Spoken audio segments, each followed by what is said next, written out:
Friends, வணக்கம் and welcome back to my channel new crystals. எல்லோரும் எப்படி இருக்கீங்க? இன்றைக்கி நம்ம சேனலில் என்ன ப்ளாக்னு பார்க்கறதுக்கு முன்னாடி இது வரைக்கும் நியூ கிறிஸ்டல் சேனலை சப்ஸ்கிரைப் பண்ணலன்னா மறக்காமல் ப்ளீஸ் நியூ கிறிஸ்டல் சேனலுக்கு சப்ஸ்கிரைப் பண்ணிக்கோங்க. கூடவே பக்கத்தில் இருக்கிற பெல் ஐக்கானை ப்ரெஸ் பண்ணி சேவ் பண்ணிக்கோங்க.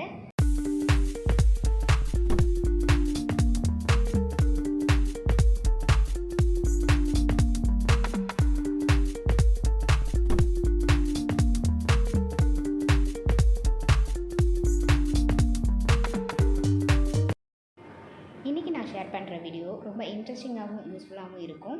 வீடியோவை ஸ்கிப் பண்ணாமல் லாஸ்ட் வரைக்கும் பாருங்கள். வீடியோ பிடிச்சிருந்தா உங்கள் ஃப்ரெண்ட்ஸுக்கும் ஷேர் பண்ணுங்கள், லைக் பண்ணுங்கள். வித்தவுட் ஃபர்தர் டிலே வாங்க வீடியோ பார்க்கலாம். இன்றைக்கி சாட்டர்டே vlog தான் உங்கள் கூட ஷேர் பண்ணியிருக்கேன். சாட்டர்டே மார்னிங்கே எல்லோரும் வேக்சினேட் பண்ணலான்னு கிளம்பிட்டோம். மார்னிங் வேக்சினேஷன் முடிஞ்சதும் உடம்பு எப்படி இருக்குன்னு சொல்ல முடியாது இல்லையா, அதோட சைட் எஃபெக்ட்ஸ் எப்படி இருக்குன்னு சொல்ல முடியாது. அதனால் மார்னிங் பிரேக்ஃபாஸ்ட் லஞ்ச் ரெடி பண்ணி வச்சுட்டு தான் கிளம்புனேன். அன்னைக்கு ஓணம்ங்கிறதுனால ஓணம் ஸ்பெஷலாக மார்னிங் பிரேக்ஃபாஸ்ட் மட்டும் ரெடி பண்ணியிருந்தேன். ராகி புட்டு, கடலைக்கறி எப்படி செய்யணும் அப்படிங்கிறத ஆல்ரெடி நான் வீடியோ ஷேர் பண்ணியிருக்கேன். பார்க்காதவங்களுக்கு லிங்க் டிஸ்கிரிப்ஷனில் இருக்குது, செக் பண்ணிக்கலாம். இப்போ இந்த ராகி புட்டு எப்படி செய்கிறது அப்படிங்கிறதுக்கு ஒரு கடாயில் 1 கப் அளவுக்கு ராகி மாவு எடுத்து வாசனை வர வரைக்கும் வறுத்துக்கலாம். வறுத்த மாவை ஒரு பிளேட்டில் ட்ரான்ஸ்ஃபர் பண்ணி கொஞ்சம் கொஞ்சமாக தண்ணி சேர்த்து கட்டி இல்லாமல் உதிரியாக இருக்கிற மாதிரி மிக்ஸ் பண்ணிக்கணும். கையால் நம்ம பிடித்தோம் அப்படின்னா அந்த ஷேப் அப்படியே நிற்கணும். உதிர்த்து விட்டால் உதிர்ந்துடணும். இதுதான் கரெக்டான பதம். மிக்ஸ் பண்ண மாவை இட்லி பிளேட்டில் ஆயில் அப்ளை பண்ணிவிட்டு மாவு எல்லாத்தையும் அதில் ட்ரான்ஸ்ஃபர் பண்ணி இட்லி பானையில் தண்ணி ஊற்றி வேக விட்டு எடுத்துக்கலாம். அவ்வளோதான், ரொம்ப சிம்பிளான ராகி புட்டு ரெடி ஆயிடுச்சு. இது கூட நம்ம மிக்ஸ் பண்ணி சாப்பிட்றதுக்கு நாட்டு சர்க்கரையும் தேங்காவையும் மிக்ஸ் பண்ணிக்கலாம். ரொம்ப டேஸ்டியான ராகி புட்டு ரெடி ஆயிடுச்சு. நெக்ஸ்ட்டு வீக்கெண்ட்னாலே முக்கியமான வேலை மாவு அரைக்கிறது.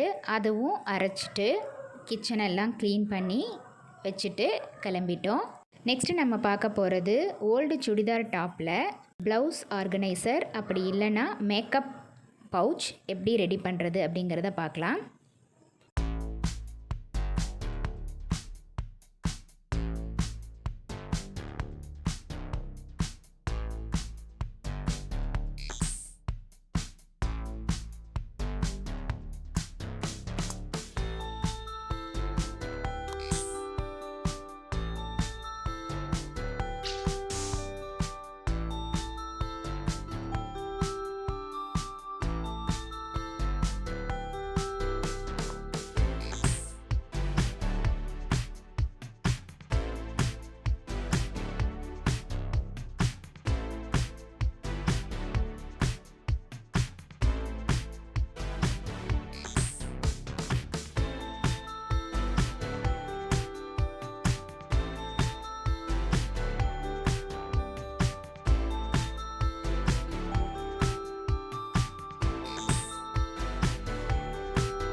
இந்த vlog இதோட முடியுது. இதே மாதிரி நீங்களும் ட்ரை பண்ணி பார்த்துட்டு எப்படி இருக்குன்னு உங்கள் கமெண்ட்ஸை போஸ்ட் பண்ண மறந்துடாதீங்க. வீடியோவை ஸ்கிப் பண்ணாமல் லாஸ்ட் வரைக்கும் பார்த்ததுக்கு ரொம்ப தேங்க்ஸ். என்ன ஃப்ரெண்ட்ஸ், வீடியோ பார்த்தீங்களா? இந்த வீடியோ கண்டிப்பாக உங்களுக்கு இன்ட்ரெஸ்டிங்காகவும் யூஸ்ஃபுல்லாகவும் இருந்திருக்கும்னு நினைக்கிறேன். வீடியோ பிடிச்சிருந்தா ப்ளீஸ் லைக் பண்ணுங்கள், ஷேர் பண்ணுங்கள். மறக்காமல் நியூ கிறிஸ்டல் சேனலுக்கு சப்ஸ்கிரைப் பண்ணி எனக்கு சப்போர்ட் பண்ணுங்கள். நெக்ஸ்ட்டு ஒரு இன்ட்ரெஸ்டிங் அண்ட் யூஸ்ஃபுல்லான வீடியோட உங்களை மீட் பண்ணுறேன். Till then, bye from New Crystals. Be safe, be healthy. Thank you.